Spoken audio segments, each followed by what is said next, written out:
नमस्कार दोस्तों, स्वागत है आप सभी का। कमेंट बॉक्स हम लोग का भर गया कि भैया एनसीईआरटी पढ़ना है, ये समझ में आ गया, लेकिन किस क्लास की पढ़ें, कौन कौन सी पढ़ें, कौन कौन सा चैप्टर पढ़ें। आज के इस छोटे से वीडियो में हम उसी की चर्चा करेंगे। दूसरा, कई लोग के कमेंट आए कि भैया कहाँ से डाउनलोड करें, तो मैं सीधा सा एक काम कर लूँगा कि हमारा टेलीग्राम चैनल का लिंक आपको नीचे मिल जाएगा। आप हो सकता है उसमें ज्वाइन भी किए हों, क्योंकि पूरे PDF हम लोग वहीं डालते हैं। तो जो जो एनसीईआरटी ज़रूरी है ना, हम लोग डायरेक्ट वहाँ डाल देंगे। तीसरा काम ये करेंगे, कुछ मैं चालू भी कर दिया था, जैसे ज्योग्राफी हम लोग स्टार्ट कर दिए थे, तो जो हाईलाइटेड पार्ट है, मतलब एनसीईआरटी को भी हाईलाइट करके कि भाई ये चीज़ें ज़रूरी हैं, वो भी हम लोग टेलीग्राम ग्रुप में डालते जाएंगे। एक चर्चा हम और करेंगे कि कुछ विषय जैसे इकोनॉमिक्स है, या आपका एनवायरमेंट है, संविधान है, ये पूरे एनसीईआरटी से कवर नहीं हो पाते। कुछ विषय तो हैं जो सीधे सीधे एनसीईआरटी से आ रहे हैं, और कुछ विषय हैं जो डायरेक्ट कवर नहीं हो पा रहे हैं। वो कहाँ से पढ़ें, कैसे हम प्रीलिम्स के लिए बुक लिस्ट बनाएं, वो हम चर्चा करेंगे। देखिए, सबसे पहले इतिहास की बात। इतिहास में आपको मेन है भारतीय इतिहास, ये आपके सिलेबस में है। भारतीय इतिहास से सवाल आते हैं, और आपको मैं बार बार बोल रहा हूँ कि प्रीवियस ईयर क्वेश्चन करिए। वो आप करेंगे तो आपको ये भी समझ में आ जाएगा कि यार पूरे सवाल ना एनसीईआरटी से ही आ रहे हैं। जैसे रॉलेट सत्याग्रह प्रथम अखिल भारतीय सत्याग्रह था, ये एनसीईआरटी में लिखा है। आप अपनी बुद्धि लगाएंगे ना तो आप बोलोगे यार 1905 का स्वदेशी भी था, 1857 की क्रांति भी थी, शहरी क्षेत्र में था, ये आपको कहीं नहीं मिलेगा, एनसीईआरटी में ही मिलेगा। तो सवाल कुछ जो हैं वो एनसीईआरटी से ही बनेंगे, खासकर इतिहास के।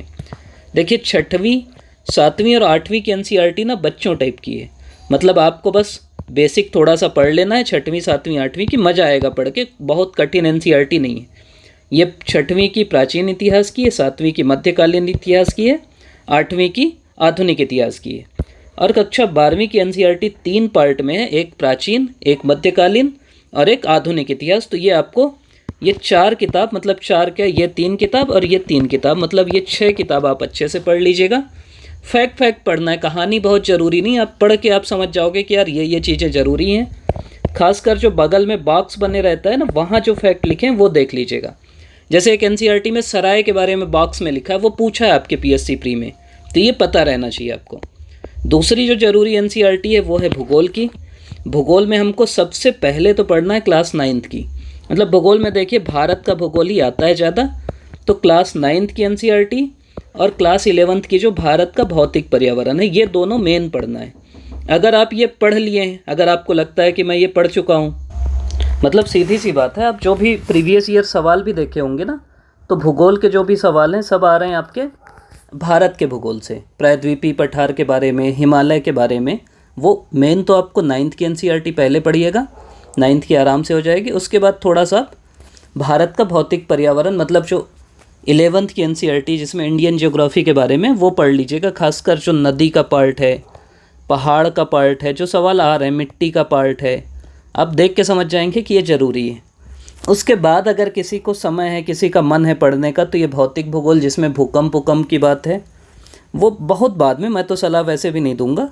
और 6वीं 7वीं 8वीं की एनसीईआरटी एक बार पलटा लीजिएगा, मतलब इसमें वो ग्रह के बारे में कोई बेसिक सवाल पूछ दिया कि बौना ग्रह कौन सा है, सूर्य के सबसे दूर का ग्रह कौन सा है, ग्रहों को क्रम में जमाइए, सबसे ज़्यादा उपग्रह किस ग्रह के हैं।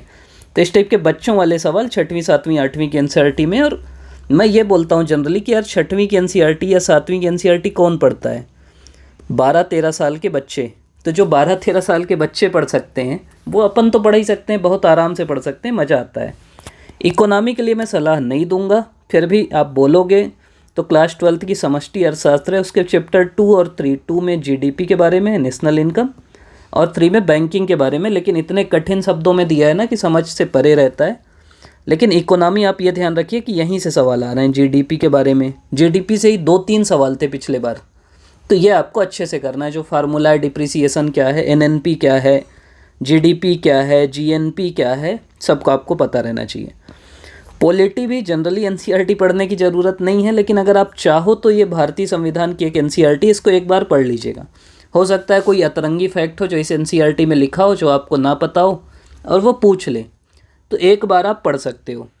साइंस के लिए मैं सलाह दूंगा या तो कक्षा 10वीं की एनसीईआरटी, या तो अगर आपको सीजी बोर्ड की मिल जाए ना, पुरानी वाली कक्षा 10वीं की एनसीईआरटी, सीजीबीएसई की, तो वो पढ़ लेना। इसका कारण ये है कि जो मेंस का आपका पूरा पूरा सिलेबस है वो 10वीं की पुरानी सीजी बोर्ड की किताब से लिया गया है, तो इसलिए अपने को वो पढ़ना ज़रूरी रहता है। और अभी तक साइंस के जो भी सवाल आए हैं जनरली इससे बन जाते हैं।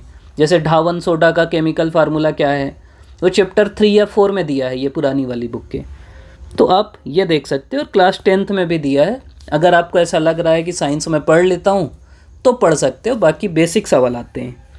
बायोलॉजी इसलिए मैं बोल रहा हूँ कि जो क्लास 12th की बुक है उसमें थोड़ा सा इन्वायरमेंट के बारे में दिया है बायोलॉजी की बुक में।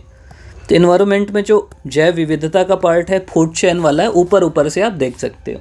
मतलब बेसिक आप ये समझो कि यार हाँ, थोड़ा सा अगर किसी का मन आर्ट एंड कल्चर में भी है तो कक्षा 11वीं की जो introduction to Indian art part 1 है, ये बुक ऐसी है जो आपकी क्या बोलेंगे अपन, इसमें ना चित्र देख लेना आप।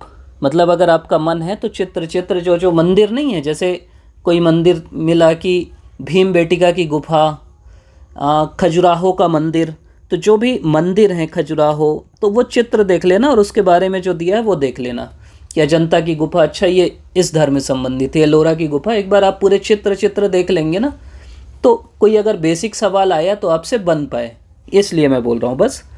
तो अगर आप ये निकालें तो सीधा सीधा आपको NCERT मेन पढ़ना है, इतिहास की और दूसरा भूगोल की, मतलब जियोग्राफी की और हिस्ट्री की, 2 NCERT आपको पढ़ना है। ये आप समझ गए होंगे। और कौन सी बुक पढ़ना है, तो मैं आपको सलाह दूंगा प्रीवियस ईयर क्वेश्चन की बुकलेट देख लीजिए। मतलब हम लोग अपने चैनल में ला ही रहे हैं, आप वो देख सकते हैं, देख ही रहे हैं। CGPSC के topic wise previous year question के अपने लोकल कोचिंग वालों के भी निकलते हैं, वो आप देख लीजिएगा, क्योंकि वहाँ से क्वेश्चन रिपीट होने की संभावना रहती है। क्वेश्चन ना रिपीट हो तो थीम रिपीट होती है। थीम का मतलब क्या होता है, एक वीडियो हम लोग पिछले प्रीलिम से भी पहले लाए थे, इस बार भी लाने की कोशिश करेंगे। थीम मतलब आप जाके देख लेना, जैन धर्म से एक सवाल आता ही है, बौद्ध धर्म से एक सवाल आता ही है, सिंधु घाटी की जगह से एक सवाल आता ही है, विजयनगर से एक सवाल आता ही है, आपके मुग़ल से एक सवाल आता ही है, कांग्रेस के अधिवेशन से एक सवाल आता ही है, आपके क्या बोलेंगे किसान आंदोलन से एक सवाल आता है, 1942 के बाद जो आंदोलन हुए उनसे सवाल आता है, भारत शासन अधिनियम जो भी आए उनसे एक सवाल आता है। तो मैं इतिहास के इतने सारे थीम बता दिए और यहीं से सवाल आते हैं, तो आपको ये पता रहना चाहिए कि अच्छा हाँ यार, ये थीम ज़्यादा इंपॉर्टेंट है, इसको ज़्यादा अच्छे से पढ़ना है, ठीक। और दूसरा, अगर आपके पास और समय तो घटना चक्र टाइप की जो बुक रहती है ना, जैसे इतिहास के जो सवाल हैं, आप जब पढ़ लिए तो फिर उनसे लगा लीजिए, तो आपका एक प्रैक्टिस होते जाएगा, ये मैं बोलूँगा। और बेसिक बुक जो सब्जेक्ट अपने बचे, जैसे संविधान बचा, तो मैं आपको सलाह दूंगा कि यार इनको ना आप, दृष्टि की क्विक बुक अच्छी है, आप दृष्टि की क्विक बुक से पढ़ सकते हो, क्योंकि आप लोग जनरली अब लोकल कोचिंग की पढ़ रहे, CGPSC ना अपना पैटर्न UPSC टिप कर रहा है, तो कम से कम हम लोग क्विक बुक में क्या है, बहुत छोटे छोटे चैप्टर में पूरी चीज़ समझाई गई हैं, तो आप क्विक बुक ले लीजिएगा, ये आपके लिए अच्छी रहेगी। और वही चीज़ पढ़िए जो आपके काम की है, या आप चाहें तो परीक्षा वाणी भी ले सकते हो, वो भी अच्छी है, या कोई और भी जो थोड़ा स्टैंडर्ड की किताब है वो आप पढ़ सकते हो। किसके लिए, संविधान के लिए, इन्वायरमेंट के लिए, इकोनॉमिक्स के लिए, इनके लिए वो आप पढ़ सकते हो। करेंट के लिए आप, मैं बार बार बोलूँगा कि यार कोई बुक अभी मत पढ़ना, रोज़ पेपर भी मत पढ़ना, नोट्स भी मत बनाना।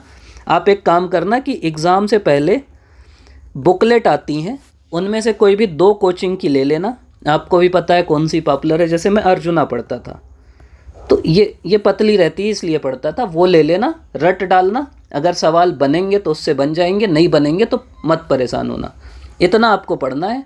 गवर्नमेंट की योजनाएं देख लेना, और बाकी फिर इससे ज़्यादा आपको इधर उधर नहीं होना है। इसके अलावा टेस्ट सीरीज़ लगाना है, टेस्ट ज़्यादा से ज़्यादा लगाना है। कैसे करना है वो हम लोग बात कर ही लिए कि टेस्ट सीरीज़ कैसे लगाना है, क्या करना है। तो ये हमारा एक बुक लिस्ट का एक वीडियो हुआ जिसको हमको अच्छे से करना है। आप अभी तक देख रहे हैं, इसके लिए आपका बहुत बहुत धन्यवाद। बुक के PDF हम लोग टेलीग्राम चैनल में डाल देंगे, नीचे लिंक मिलेगी, आप वहाँ से ज्वाइन करके PDF डाउनलोड कर लीजिएगा। और जो भी आप लोग की डिमांड रहेगी बिल्कुल कमेंट में बताइएगा, हम लोग उसके बारे में वीडियो लाते रहेंगे। आप अभी तक देख रहे हैं, इतना आप लोग का प्यार मिल रहा है, उसके लिए बहुत बहुत धन्यवाद।